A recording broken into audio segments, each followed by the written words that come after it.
فرشتوں نے نوٹ کر لیا، وہ تو انسان تھے، انہوں نے نوٹ کر لیا، انہوں نے کہا لا تخف، نہیں آپ کو کسی خوف کی ضرورت نہیں ہے، ہم اس مقصد سے نہیں آئے۔ پھر انہوں نے اپنی بات واضح کی کہ وہ کیوں آئے ہیں۔ انہوں نے کہا وَبَشَّرُوهُ بِغُلَامٍ عَلِيمٍ، اللہ تعالیٰ نے فرمایا کہ انہوں نے اچھی ان کو خبر دی کہ ان کے ہاں ایک لڑکا ہوگا، اور لڑکے کے لیے لفظ غلام کا استعمال ہوا ہے۔ غلام کا لفظ اردو میں تو ہم خادم کے لیے استعمال کرتے ہیں، عربی میں نوجوان لڑکے کے لیے 10-11 سال کا لڑکا ہونا، اس کے لیے غلام کا لفظ استعمال ہوتا ہے۔ تو صرف یہی نہیں کہا کہ آپ کے ہاں بچہ ہوگا، اتنا بھی بتا دیا کہ اس بچے کی اتنی عمر ہوگی اور اسی عمر میں وہ بہت عالم بھی ہو چکا ہوگا۔ بشروہ بغلام علیم، یہ اسحاق علیہ السلام کے بارے میں بات کی جا رہی ہے، اور جگہ پہ قرآن میں یہ بات واضح ہو جاتی ہے۔ اب اسماعیل تو ہو چکے ہیں، اب یہاں پر یہ خبر دی جا رہی ہے، اور وہ اتنے بڑے محل والے گھر تو تھے نہیں کہ 3 ہال میں جا کے کہیں دور کچن ہو، ان کی جو بیگم ہے وہ وہیں پہ ہیں کہیں پاس میں، 100 سال سے زیادہ ان کی عمر ہے، یا 100 سال تقریباً ان کی عمر ہے۔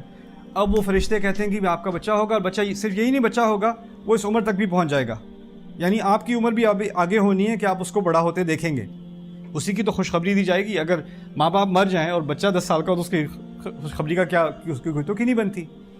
تو ان سے کہا وبشروہ بغلام علیم، تو جو خطبہ میں آپ کو دینا چاہ رہا ہوں نا، وہ اس آیت کے بارے میں، ان 2 آیات کے بارے میں جو اب آ رہی ہیں، یہ تو انٹروڈکشن ہے اللہ تعالیٰ کی طرف سے ہی سورۃ الذاریات میں۔ اب اصل بات کی طرف آتے ہیں آج کے لیے کم از کم، وہ یہ ہے فَأَقْبَلَتِ امْرَأَتُهُ، تو ان کی بیوی ان کی طرف مڑ کر، یعنی فرشتوں کی طرف مڑ کر، فی سرۃ، چلاتے ہوئے، ہیں کیا، ایسے شوق میں ان کے منہ سے دھاڑ نکل آئی۔ فَصَكَّتْ وَجْهَهَا، انہوں نے اپنے چہرے کو تھپڑ مارا، یعنی اپنی شکل پیٹنی شروع کر دی انہوں نے، سکت وجہها، اور پھر ان کے الفاظ، 2 الفاظ ان کے منہ سے نکلے، فقالت عجوز عقیم، انہوں نے کہا بوڑھی عورت۔ عجوز اصل میں عجز سے آتا ہے، عجز عربی میں کہتے ہیں جو کسی چیز کی اس میں طاقت نہ رہی ہو۔ اگر کوئی کھڑے ہونے کی طاقت نہیں رکھتا تو وہ کھڑے ہونے سے عاجز ہے، جس طرح ہم اردو میں بھی کہتے ہیں، یہی لفظ عربی میں استعمال ہوتا ہے۔ اسی لیے قرآن کو معجز کہا جاتا ہے، معجزہ جو کہتے ہیں نا، کہ اس کی کوئی مخالفت کرنے کی کوشش کرے تو اس میں وہ صلاحیت ہی نہیں ہوتی، وہ اس کا اعجاز اس پہ حاوی ہو جاتا ہے۔ تو جو قرآن کے اوپر غلبہ کرنے کی کوشش کرتا ہے وہ عاجز ہو جاتا ہے، اسی لیے قرآن کو معجز کہتے ہیں، یعنی عاجز کرنے والا۔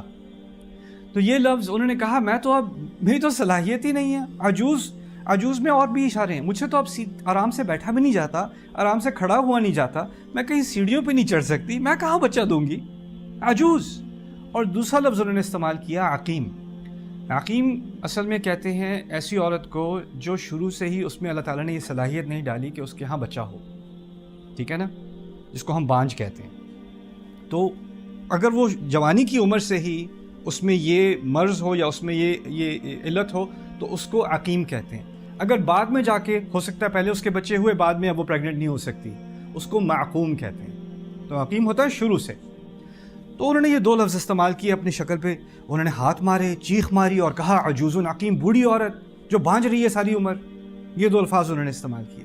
اب سوال یہ پیدا ہوتا ہے کہ اللہ تعالیٰ نے یہ فرشتے بھیجے ہیں ابراہیم علیہ السلام کو، قرآن ہمارے لیے آخری دن تک ہدایت ہے، ابراہیم علیہ السلام کو 2 مقاصد کے لیے بھیجے، ایک ان کو اولاد کی خبر دینی ہے۔ اگر اللہ تعالیٰ ہمیں یہ باقی سین نہ بھی بتاتے کہ اس عورت نے چیخ ماری، اپنی منہ پہ انہوں نے خود تھپڑ مارے، پھر انہوں نے یہ 2 الفاظ چلائے، اگر یہ ہمیں نہ بھی بتاتے تو جو معلومات ہمیں چاہیے تھی نا، کہ اولاد کی خبر دی، بعد میں بتا دیا اسحاق ہوئے، معلومات تو پوری ہو گئیں۔ اب اس تفصیل کا کیا فائدہ ہے، اس سے ہم کیا سیکھیں؟ اور پھر مزے کی بات یہ کہ جو فرشتے اللہ نبی کو بھیجتا ہے ان سے بات کرنے آئے ہیں، اب اور ان کی وائف کو بھی معلوم ہے کہ یہ اللہ کے نبی سے اللہ کے رسول سے بات کرنے آئے ہیں، لیکن وہ بیچ میں آ کے نہیں میں بات کروں گی، کیا کہا، بوڑھی عورت، بانجھ، ہائے۔ اب وہ کس سے بات کر رہی ہیں؟ ان فرشتوں سے۔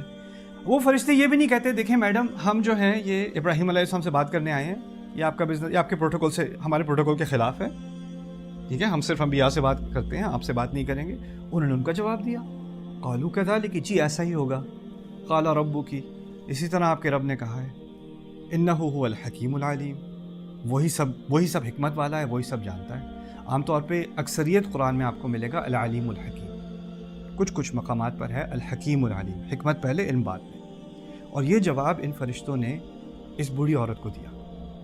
تو قرآن نے یہ ایک ڈائلاگ ریکارڈ کیا ہے، ایک عورت، ایک بوڑھی عورت اور فرشتوں کے درمیان، اور اس کو بھی ہم ہدایت مانتے ہیں، تو اس کو تھوڑا سا سمجھنے کی ضرورت ہے۔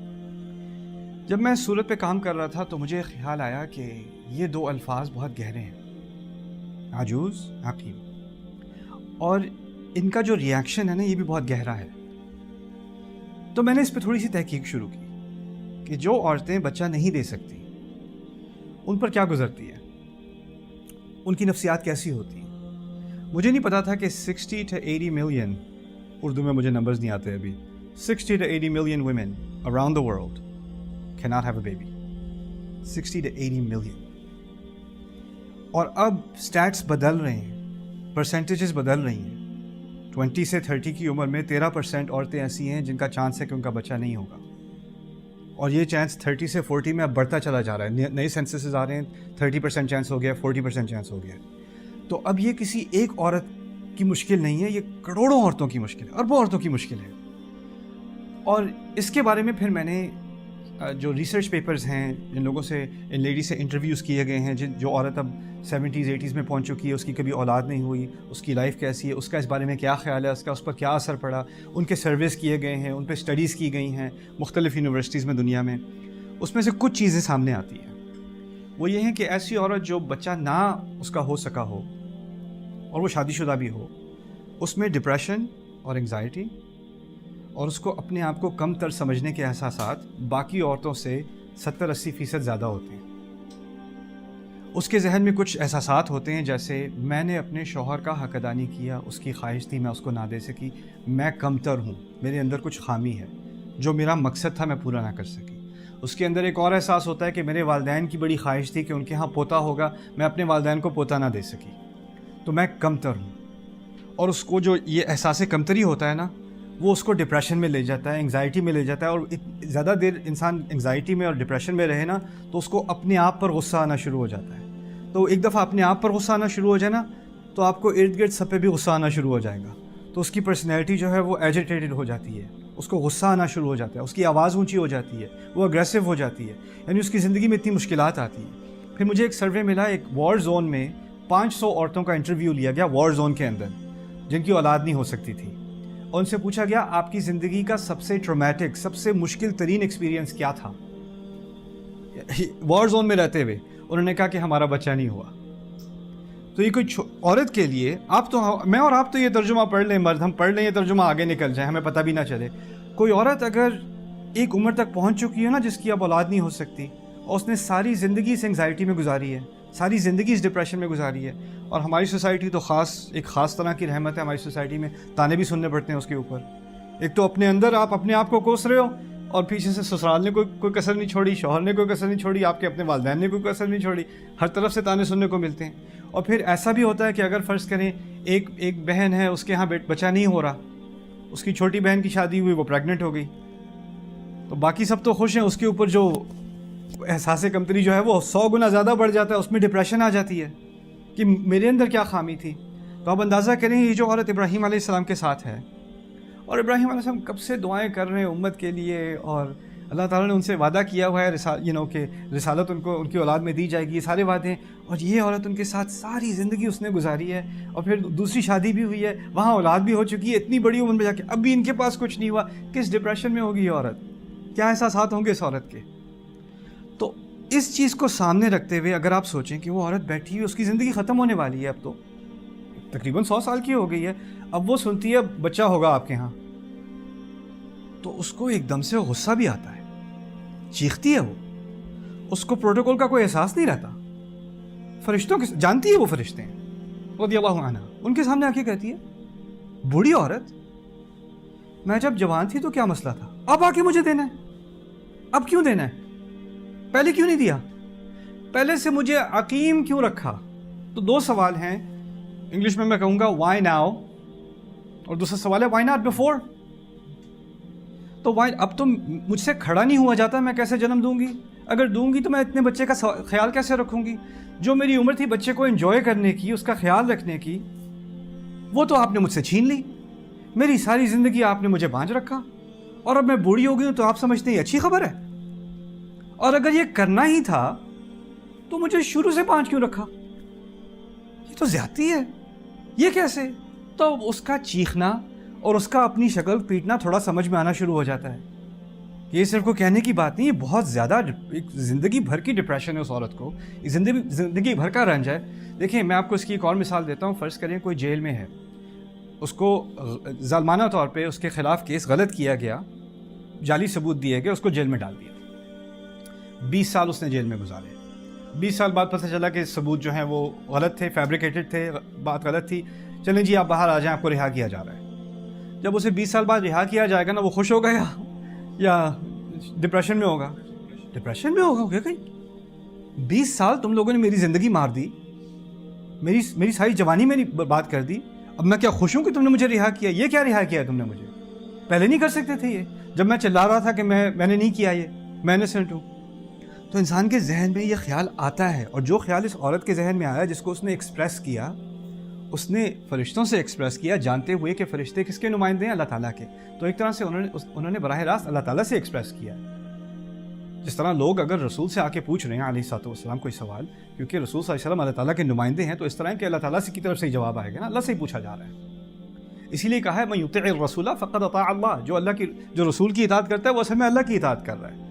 کیونکہ آپ رسول کو تھوڑی فالو کر رہے ہو، اصل میں رسول بھی اللہ کی دی ہوئی ہدایت کو فالو کر رہے ہیں، وہ آپ کو بتا رہے ہیں. تو ایک ڈائریکٹ لنک ہے. تو اس طرح سے آج کل کہہ لیں شی از کوسچننگ گاڈ، وہ خدا کے سامنے سوال پوچھ رہی ہیں، وہ فرشتوں کے سامنے پوچھ رہی ہیں. اب آیا آپ کو خیال، یہ کیوں، یہ کیسے؟ تو جب میں اس آیت کو اس نظر سے آپ پڑھیں تو آپ کو ایک بات سمجھ میں آئے گی. آپ کی زندگی میں، میری زندگی میں کچھ ایسی چیزیں ہوتی ہیں جو مصیبت ہی مصیبت ہوتی ہے، اور بعد میں جا کے وہ مصیبت حل ہوتی ہے بڑے عرصے بعد. تو خیال آتا ہے یہ پہلے نہیں مل سکتا تھا بندہ مجھے، یہ مسئلہ پہلے حل نہیں ہو سکتا تھا، یہ حل، یہ نعمت میرے سامنے ہی تھی، میرے نیبرہڈ میں تھی، میری گلی میں تھی، مجھے پتہ ہی نہیں ان ساروں سال. ابھی آ کے خوشی تو ہے کہ یہ نعمت آ گئی، لیکن یار اتنے سال ضائع کر دیے، کیا حکمت تھی اس کی کیا سینس بنتی ہے؟ مجھے تو سمجھ نہیں آ رہا. تو یہ سوال ہر انسان کی زندگی میں کسی نہ کسی طرح آتا ہے. جو محرومی ہوتی ہے نا انسان کو، وہ کسی نہ کسی درجے میں اللہ نے ہر انسان کو دی ہے محرومی، اور اس محرومی کے بارے میں خیال آتا رہتا ہے، یہ اگر کاش یہ ہو جاتا تو کیا برا تھا، یہ ایسے کیوں ہوا، یہ ویسے کیوں ہوا، رائٹ؟ اب فرشتوں نے ابراہیم علیہ السلام سے بات کرنے کے بجائے اس خاتون سے بات کرنی شروع کر دی. اب انہیں وہ کہتے ہیں کذالک قال ربک، ایسے ہی کہا ہے آپ کے رب نے. اچھا ٹھیک ہے، کہا ہے تو کہا کیوں ہے؟ پتہ ہے مجھے کہا ہے، اتنا تو مجھے معلوم ہے کہا ہے، کیوں کہا ہے؟ اب دیکھیں اللہ تعالیٰ کے 2 نام ہیں، علم والا اور حکمت والا. لیکن پہلا نام یہاں پر علم نہیں ہے، پہلا نام حکمت والا ہے، حکیم. یعنی حکیم کہتے ہیں کہ دیکھیں اگر آپ کوئی کام کرتے ہیں نا جس کی کوئی تک نہیں بنتی، سینس نہیں بنتی، تو اس میں حکمت نہیں ہے. اگر آپ کا کام اس کی سینس بنتی ہے، اس کا کوئی فائدہ نکلتا ہے، تو اس کام کی یا اس تجویز کی یا اس انویسٹمنٹ کی بڑی حکمت تھی. سمجھ رہے ہیں بات؟ تو جس عام زبان میں آپ کہیں گے کہ اس سے زیادہ سینس کسی میں نہیں ہے، وہ حکیم ہے. یعنی اللہ تعالیٰ کو معلوم ہے کہ ابھی ہی آپ کی اولاد ہونی تھی، ابھی ہونی تھی، اور اسی وجہ سے، اور اس میں ایک حکمت ہے جس کو آپ نہیں سمجھ سکتی، لیکن اللہ کو پتہ ہے کب آپ کو ماں بنانا تھا. اسی کا پلان تھا یہ کہ یہ محرومی والے سال جو ہے نا سارے، اس میں آپ کو رکھنا تھا، یہ اس کی حکمت تھی. لیکن دوسری بات کہ آپ کے اوپر جو رنج گزرا ہے نا، جس اداسیوں سے آپ گزری ہیں، جو آنسو آپ نے خاموشی میں بہائے ہیں، جو تکلیف آپ کے اندر دل میں رہی ہے، جس تکلیف کے ساتھ آپ سوئی ہو، جس تکلیف کے ساتھ آپ اٹھی ہو، اس سب کو اللہ تعالیٰ کو پورا علم ہے، اس سب کا علیم. قالوا كذلك ربك قالوا انه هو الحکیم العلیم. ان 2 الفاظ سے اس عورت کو تسلی مل گئی. اس کو تسلی کسی انسان سے نہیں آ سکتی، لیکن اس کا اللہ تعالیٰ کے ساتھ اب ایک ایسا رشتہ اللہ نے بنایا. اور ہمارے رب کے کئی نام ہیں، لیکن ان کی زندگی میں انہیں 2 ناموں کی ابھی ضرورت تھی. جو اللہ کرتا ہے حکمت سے کرتا ہے. اگر اس نے ابھی مجھے رہا کیا ہے جیل سے، اگر اس نے آج مجھ سے یہ مصیبت ہٹوائی ہے، اس کا پلان تھا. یہ پہلے بھی ہٹوا سکتا تھا، لیکن اس کی حکمت تھی کہ آج میں اس مصیبت سے نکلوں. اور جس مصیبت سے میں گزر رہا تھا اس سے وہ ناواقف نہیں تھا، اس کو پتا تھا میں کس مصیبت سے گزر رہا ہوں. وہ علیم ہے، انہ هو الحکیم العلیم. تو یہ ایک عظیم حکمت ہے. اب اس کو آگے سمجھ لیں اسماعیل علیہ السلام کی جو پیدائش ہے وہ پہلے ہو چکی ہے، اور اس کے بعد ان کی اولاد میں ہزاروں سال گمراہی رہی ہے اسماعیل کی اولاد میں، اور آخر میں جا کے رسول اللہ صلی اللہ علیہ وسلم اسماعیل کی اولاد سے آئے ہیں ہزاروں سال بعد۔ تو ابراہیم علیہ السلام رسول ہیں، پھر اسماعیل رسول ہیں، اسماعیل علیہ السلام کے بعد ہزاروں سال کی گمراہی ہے، اور اس کے بعد آخر میں آ کے محمد رسول اللہ صلی اللہ علیہ وسلم۔ اور یہ جو عورت ہے نا جو بانجھ رہی ہے، اس کی اولاد اب ہیں اسحاق نبی، ان کی اولاد ہیں یعقوب نبی، ان کی اولاد ہیں یوسف نبی، ان کی اولاد کے بارے میں آگے اللہ تعالیٰ نے بتایا ہے کلما ہلک، اور حدیث میں بتایا گیا کلما ہلک نبی خلف نبی، بنی اسرائیل میں جو ہے نا انبیاء ایک کے بعد دوسرے آتے رہے، ایک کی موت ہوتی دوسرا آ جاتا، ہر جنریشن میں مسلسل عیسیٰ علیہ السلام تک انبیاء ہیں، وہ تمام انبیاء کی ماں ہیں۔ وہ جو عورت بانجھ رہی ہے نا، اس کو اس بات کا علم بھی نہیں ہے کہ وہ کس کی ماں ہے۔ وہ موسیٰ کی بھی ماں ہے، وہ زکریا کی بھی ماں ہے، وہ یحییٰ کی بھی ماں ہے، وہ عیسیٰ کی بھی ماں ہے، ان تمام کی ماں ہے، وہ مریم کی بھی ماں ہے، کیونکہ وہ سب اسحاق سے آ رہا ہے، وہ سب اسحاق سے آ گیا۔ سبحان اللہ۔ تو آپ کو نہیں معلوم کہ شاید جس مصیبت سے آپ گزر رہے ہو نا، اس سے نکلنے کے بعد جو اللہ کا آپ کے لیے پلان ہے، ہو سکتا ہے اس کا فائدہ آپ کے جانے کے 100 سال بعد بھی چلتا رہے، آپ کے جانے کے 300 سال بعد بھی چلتا رہے۔ ہم اپنی زندگی میں جو پھنس جاتے ہیں نا، تو ہمیں اپنی زندگی انفینٹ معلوم ہوتی ہے کہ یہ تو مسئلہ کبھی بھی حل نہیں ہوگا۔ آپ کی زندگی کبھی والی نہیں، ہمیشہ والی نہیں ہے، آپ کی زندگی کچھ لمحے ہیں اس دنیا میں، لیکن جو نعمتیں اللہ آپ کو دے دے اور اس کا آپ صحیح استعمال کر لیں نا، اس پہ شکر گزاری کر لیں، تو ہو سکتا ہے اس کے اثرات کئی سالوں تک، صدیوں تک، دنیا تک پھیلتے رہیں، جاتے رہیں، آپ اس کا اندازہ نہیں کر سکتے۔ یہ ایک ذہنیت ہے جو اللہ تعالیٰ نے مختصر سے الفاظ میں ہمیں دی ہے، اتنے چھوٹے سے 2 الفاظ ہیں، اس کو آپ اگر ایسے ہی پڑھ لیں تو اچھا، ہاں انہوں نے کہا تھا کہ وہ بوڑھی ہیں اور ان کی اولاد نہیں ہے، چلو آگے پڑھو، مزے کی بات کہاں ہے، پھر کیا ہوا، اس کے بعد کیا ہوا۔ ہر بات جو اللہ تعالیٰ نے کی ہے نا، اس کے اندر ایک خزانہ ہے، انسان دل کھول کر اس خزانے کی تلاش میں آئے تو اس کی زندگی بدل جائے۔ اللہ تعالیٰ ہماری سب کی زندگی میں بدلے اور ہمیں اس قرآن کا نور ہمارے دلوں میں ڈالے۔ بارک اللہ لی و لکم فی القرآن الحکیم ونفعنی و ایاکم۔